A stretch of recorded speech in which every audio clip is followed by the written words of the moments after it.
ఒక ఇష్యూ పైన రకరకాల భిన్నాభిప్రాయాలు దాంట్లో పెడుతుంటారు. ఏది కరెక్ట్ అనేది స్టూడెంట్ కన్ఫ్యూజన్. ఇంతకు ముందు ఏమో ఫ్యాకల్టీ చెప్పింది 30-40 ఇయర్స్ బ్యాక్ ఆయన ఏం చెప్తే అదే ఫైనల్. ఇప్పుడు అలా లేదు. ఫ్యాకల్టీ చెప్పినా సెర్చ్ చేస్తారు పిల్లలు అది కరెక్టా కాదా అని చెప్పేసి. ఎందుకంటే మనం జాబ్ చేయలేము. టీచర్ కూడా తప్పు చెప్తే ఈ రోజు ఊరుకునే సమాజం లేదు, ఊరుకునే రోజులు లేవు. చిన్న పిల్లలు ఒక రోజు ఏదో చిన్న ఎగ్జాంపుల్ చెప్తాం. Italy. So Rome is a capital city of Italy అని ఒక టీచర్ చెప్పిందంట స్కూల్లో. Rome is a capital city of Italy is a capital city of Rome అని చెప్పిందంట teacher. So Italy is a capital city of Rome అని చెప్పిందంట teacher స్కూల్లో. అయితే ఒక టాప్ లెవెల్ ఫ్యామిలీ వాళ్ళది, బాగా ఎడ్యుకేటెడ్ ఇంట్లో. ఆ అమ్మాయి వచ్చేసి చదువుకుంటుందంట. So Italy is a capital city of Rome అని చెప్పేసి చెప్తే వాళ్ళ నాన్న విని ఏం చెప్పాడంటే, లేదమ్మా నువ్వు తప్పుగా చదువుతున్నావు, ఇది ఎవరు చెప్పారంటే, నో డాడీ మా టీచర్ చెప్పింది కాబట్టి మా టీచర్ చెప్పిందే రైట్ అని చెప్తున్నాడు. ఈ ఫాదర్ చాలా ఎడ్యుకేటెడ్, ఆయన చాలా టాప్ మదర్ ఫాదర్, అయినా కానీ వినట్లేదు. సరే ఏం చేయాలి, ఇప్పుడు ఆ టీచర్ తప్పని చెప్తే వాళ్ళు ఫీల్ అవుతారని చెప్పేసి ఒక రోజు ఆ అమ్మాయికి తెలియకుండా వాళ్ళ స్కూల్ హెడ్ మాస్టర్ దగ్గరికి వెళ్ళి, ఇట్లా మా పాప ఇట్లా ఈ విధంగా చదువుతుందండి, ఆ టీచర్ ఎవరో ఒకసారి కరెక్ట్ చేసి చెప్పుమనండి, అప్పుడే తను వింటుంది అని చెప్పింది. అంటే టీచర్ యొక్క రోలు ఎంత అద్భుతంగా ఉన్నదంటే ఆ తర్వాత అమ్మాయికి ఆ టీచర్ ఏం చెప్తుందంటే, ఒక రోజు కాదు ఇట్లా చెప్తున్నారు, Rome is a capital city of Italy అని చెప్పేసి మళ్ళీ దాన్ని చేంజ్ చేసి చెప్తుంది. ఆ రోజు నేను తప్పుగా చెప్పాను అని మామూలుగా అమ్మాయికి చెప్తుంది క్లాస్ లో.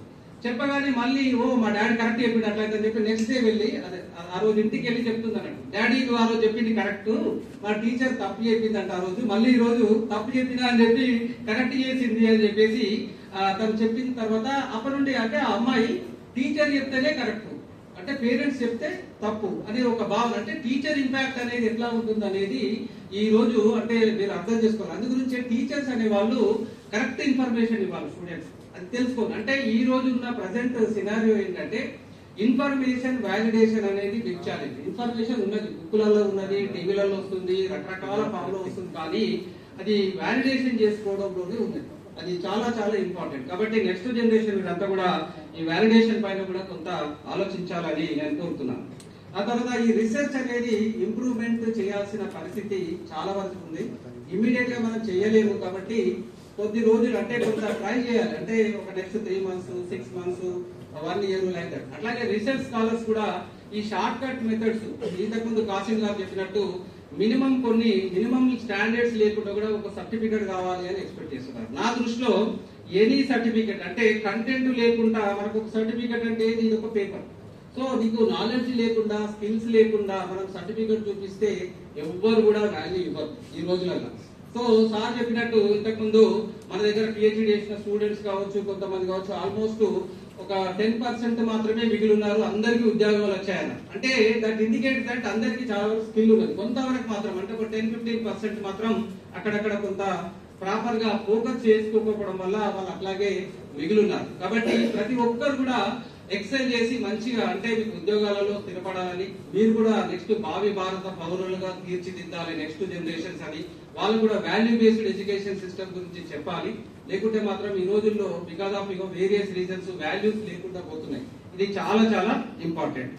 తర్వాత ఈ ఫెసిలిటీస్ విషయంలో చాలా వరకు మేడం గానీ వీళ్ళందరూ అడిగారు ఫెసిలిటీస్. ఇమీడియట్ గా ఏది కూడా ఇప్పుడు ఛార్జ్ తీసుకొని 15 days కూడా రాలేదు ఇంకా. సో తప్పకుండా నా సాయశక్తిలో ట్రై చేస్తాను. సీఎం గారు కూడా ఈ మధ్య మేము సీఎం గారితో అంటే సీఎం గారు వైస్ ఛాన్సలర్స్ ఉద్దేశించి వాళ్ళు మాట్లాడారు. సో మీకు ఎలాంటి ఫెసిలిటీస్ కావాలి, ఏం కావాలి అనేది ఒక కాంప్రిహెన్సివ్ రిపోర్ట్ తోని వచ్చి ప్రజెంట్ చేయండి. తప్పకుండా మనం చేద్దాం.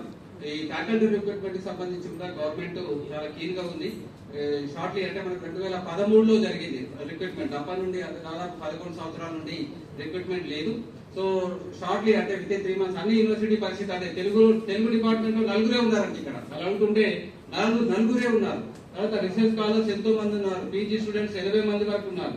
ఆ తర్వాత మహిళా విశ్వవిద్యాలయం వైస్ ఛాన్సలర్ మేడం వాళ్ళ దగ్గర కూడా పరిస్థితి చాలా దయనీయంగానే ఉన్నది.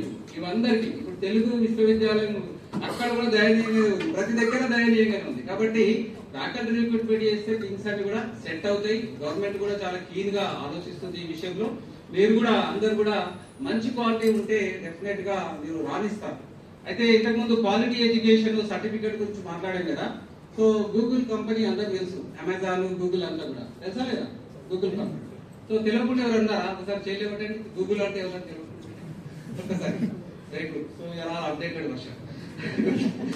అయితే ఇక్కడ గూగుల్ కంపెనీ ఇప్పుడు ఏం చేస్తుందంటే దాదాపు 10 to 20% ఉద్యోగాలు సర్టిఫికేట్స్ చూసి ఇవ్వట్లేదు, స్కిల్స్ చూసి స్కిల్స్ టెస్ట్ పెడుతున్నారు. వాళ్ళు పెట్టి స్కిల్స్ ఉన్నాయంటే వాళ్ళు జాబ్ లోకి తీసుకుంటున్నారు. గూగుల్ కావచ్చు, అమెజాన్ కాబట్టి. ఇక్కడ అర్థం ఏంటి? సర్టిఫికేట్ అంటే మీ సర్టిఫికేట్ అనేది ఒక పేపర్ నా దృష్టిలో ఇప్పుడున్న ప్రజెంట్.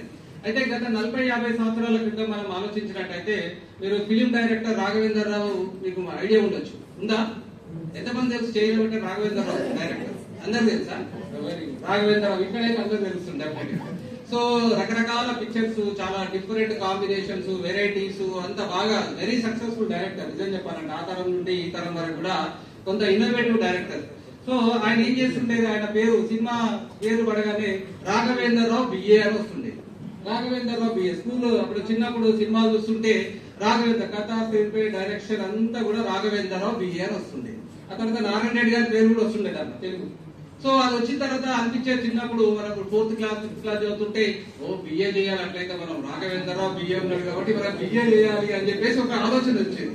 సో చిన్నప్పుడు ఏమనుకునేదంటే నేను బిఏ చేస్తా అని చెప్పేసి ఒక ఫీలింగ్. అంటే బై డిఫాల్ట్ తెలియనితనంతో ఏంటంటే బిఏ అంటే అప్పుడు వాళ్ళు ఏదైతే పక్కన బిఏ అని చెప్పుకుని ఏదైతే ప్రౌడ్ గా ఉన్నారు చూసారా, అది అంత రెస్పెక్ట్ ఉండేది అప్పుడు ఆ ఎడ్యుకేషన్ సిస్టమ్ కి. ఇప్పుడు అన్ఫార్చునేట్ ఏం చేస్తున్నారంటే రీసెంట్ గా పేపర్లో చదివిన ఒక దౌర్భాగ్యం ఏంటంటే ఒక మున్సిపల్ కార్పొరేషన్ లో ఉద్యోగాలు పడితే పిహెచ్డి వాళ్ళు ఒక 30 మంది అటెండర్ జాబ్, స్వీపర్ జాబ్ కు 30 మంది, పీజీ వాళ్ళు దాదాపు 1,50,000 మంది అప్లై చేశారు ఇక్కడ నార్త్ స్టేట్ లో. ఆ తర్వాత పిహెచ్డి చేసిన ఒక అబ్బాయి పంజాబ్ లోను అక్కడ పక్క స్టేట్ లో ఒక కూరగాయలు అంటే మొబైల్ వ్యాన్ పెట్టి రాసుకున్నాడు కూడా. అక్కడ రాసుకున్నాడు అతని క్వాలిఫికేషన్ అంతా చేసి. అంటే ఇక్కడ సింగరేణి కాలనీస్ లో ఒక చిన్న వర్కర్ జాబ్ పడితే పిహెచ్డి వాళ్ళు ఒక 5-6 మంది అప్లై చేస్తారు. అంటే మన క్వాలిటీ ఆఫ్ ఎడ్యుకేషన్ అంటే ఏమి ప్రతిబింబిస్తుంది, ఏమి రిఫ్లెక్ట్ చేస్తున్నది ఆలోచించాల్సిన బాధ్యత ప్రతి ఫ్యాకల్టీకి, ప్రతి సిటిజన్ కు ఇప్పుడు ఉన్నది. అంటే మన క్వాలిటీ ఎడ్యుకేషన్ ఎక్కడుంది, మన ఈ పరిస్థితి ఇంత దౌర్భాగ్యం ఎక్కడ ఎందుకు వచ్చింది, మనం ఎవరితో పోటీ పడుతున్నాం.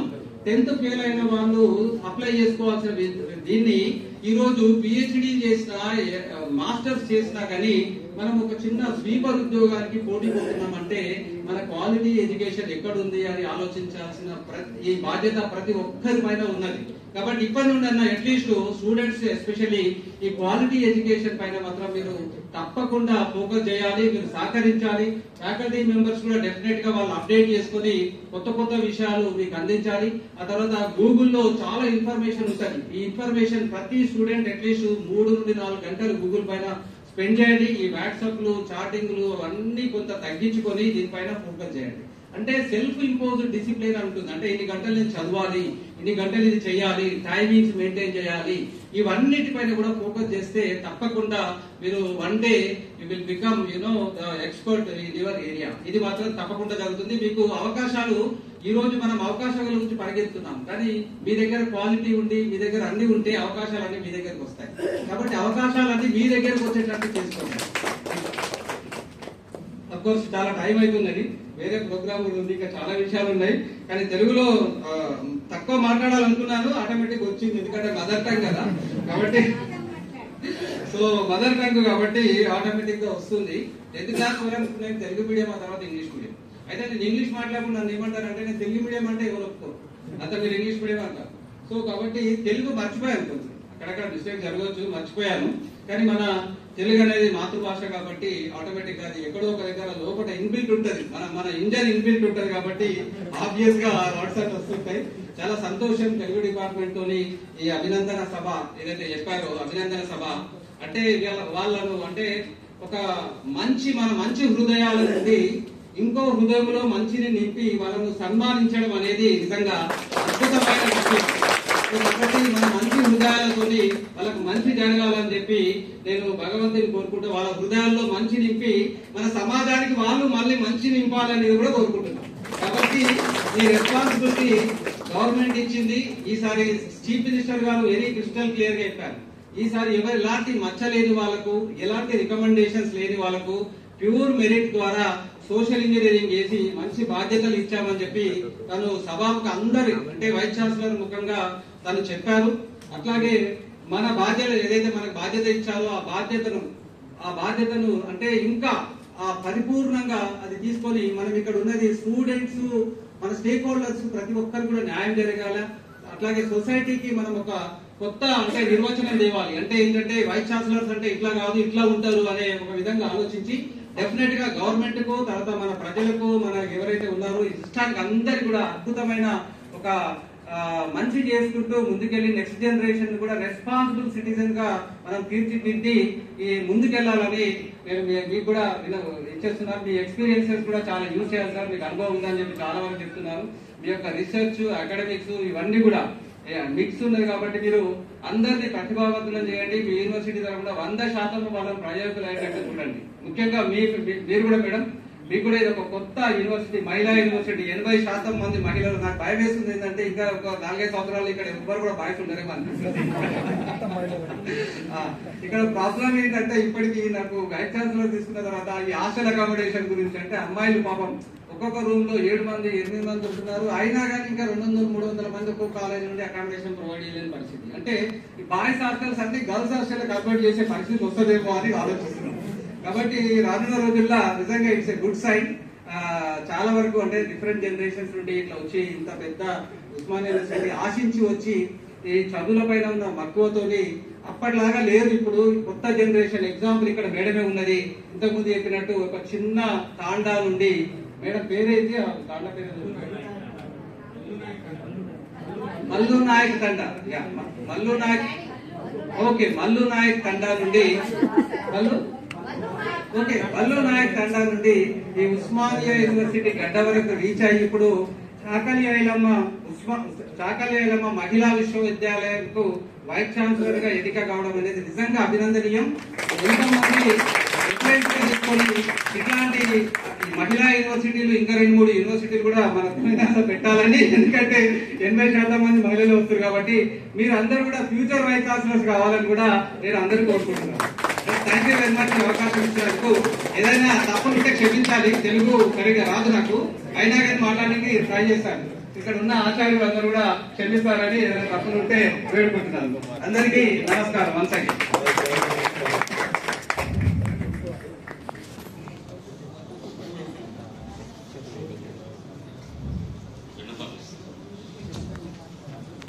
నిజంగా తెలుగు రాదు అనుకుంటూ తెలుగు భాషలో అత్యద్భుతంగా ప్రసంగించినటువంటి మన ఆచార్యులు ఉస్మానియా విశ్వవిద్యాలయం వైస్ ఛాన్సలర్ ఉపాధ్యక్షులు ఆచార్య కుమార్ గారికి ప్రత్యేకంగా ధన్యవాదాలు. ఈ సందర్భంలో ఒక 2 మాటలు.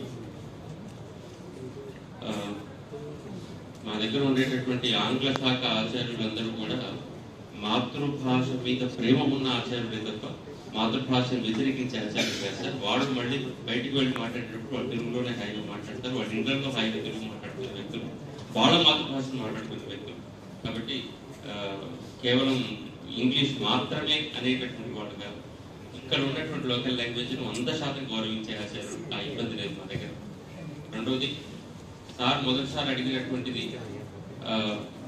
ఈ అలంకారాలు, ఆ శ్లోకార్థం అడిగారు. ఒంటి మీద బట్టల అలంకారాలు ఉంటాయి, నెత్తి కొప్పుల అలంకారాలు ఉంటాయి, మెడలో వేసుకునేటటువంటి అనేక రకాల భూషణాలు ఉంటాయి. ఇవన్నీ కూడా ఉద్దగా బయటికి కనిపించే అలంకారం. కానీ మనిషికి చక్కనైనటువంటి మాటే అలంకారం, వాగ్భూషణం భూషణం. అందుకని అందరినీ చక్కగా మాట్లాడండి అని చెప్పేసి ప్రేరేపించేటటువంటిది ఆ అలంకారానికి సంబంధించినటువంటి శ్లోకం చెప్పారు వారు. కాబట్టి అది గుర్తు చేస్తున్నాను సార్. వాగ్భూషణమే భూషణం తప్ప ఇతర భూషణాలు ఏవి భూషణాలు కావని ఆ శ్లోకాలు సార్. ఆ తర్వాత చిన్న రిక్వెస్ట్ ఏంటంటే, చిన్న తెలుగు శాఖ అని ఒక పదం వాడారు. మేము దాన్ని ఒప్పుకోవట్లేదు సార్. అసలు తెలుగు శాఖ అస్సలు చిన్నది కాదు. అందులో తెలుగు ప్రాంతాల్లో ఉస్మానియా యూనివర్సిటీలో అసలు అన్ని యూనివర్సిటీస్ కు మూలం ఈ తెలుగు శాఖ సార్.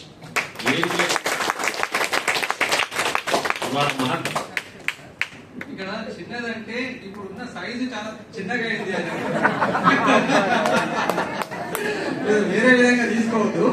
నాకు తెలుసు తెలుగు శాఖ చాలా పెద్దది. 12 మంది వైస్ ఛాన్సలర్ ను ప్రొడ్యూస్ చేశారంటే ఎంత పెద్దదో అర్థం చేసుకోండి. ఏ డిపార్ట్మెంట్ కూడా మీరు వెరిఫై చేయండి, 52 డిపార్ట్మెంట్ లో 12 మందిని వైస్ ఛాన్సలర్ ను ప్రొడ్యూస్ చేసిన శాఖ ఇదని ఉంటదండి.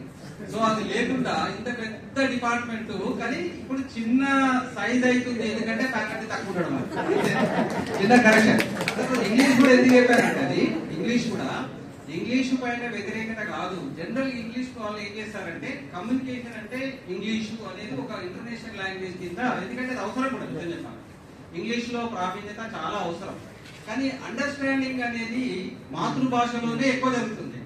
అది నా ఇంటెన్షన్. అంటే ఫండమెంటల్స్ కానీ ఎక్కువ అర్థం చేసుకోవడం తెలుగులోనే మాతృభాషలోనే జరుగుతుంది వాళ్ళ లాంగ్వేజెస్. ఇంగ్లీష్ అనేది ఏంటంటే నెక్స్ట్ రావాలి అనేది ఒక చిన్న ఇది సార్, అంతే. Thank you sir. కేవలం అందరి కోసం మీ నోటి నుంచి వస్తే ఇది ప్రమాణం అయిపోతుంది. కేవలం నిజమే సార్ చెప్పినట్టుగా ఇవాళ కేవలం మా దగ్గర ఇప్పుడు అందరూ వచ్చారు. 40 ఉమెన్స్ కళాశాల నుంచి, నిజాం కళాశాల నుంచి, సికింద్రాబాద్ పీజీ నుంచి, సైకోపాత్ కాలేజ్ నుంచి. మీరు మారిపోయారు ఇంకా మేము మా వాళ్ళే అనుకుంటున్నాం.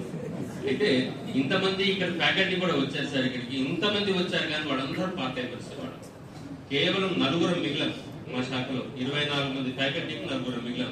మీరు చెప్పింది యథార్థం. మరి ఇప్పుడు చిన్నదైపోయాం, మీరు మళ్ళీ విస్తరిస్తారని చెప్పేసి మనస్ఫూర్తిగా కోరుకుంటున్నాను. ఈనాటి ఈ కార్యక్రమంలో మంచి సందేశాన్ని సార్ మొదట్లోనే చెప్పారు, మన నెక్స్ట్ మీటింగ్ లో చెప్పారు. అకాడమిక్స్, రీసెర్చ్, ఇన్నోవేషన్ ఈ 3 ప్రామాణికంగా తీసుకుందాం. ఈ 3 మాటలే ఈ 3 ఏళ్ల ఉస్మానియా విశ్వవిద్యాలయం గతికి పురోగతికి మార్గంగా తీసుకుందామన్నారు. అదే మార్గం లోపల తెలుగు విశ్వవిద్యాలయం వారు కానీ, మహిళా విశ్వవిద్యాలయం వారు కానీ ప్రత్యేకంగా వారికి ఒక దృక్పథం రూపొందించుకొని ముందుకు వెళ్ళాలని చెప్పేసి మనస్ఫూర్తిగా కోరుకుంటూ ప్రస్తుతం పొట్టి శ్రీరాములు తెలుగు విశ్వవిద్యాలయం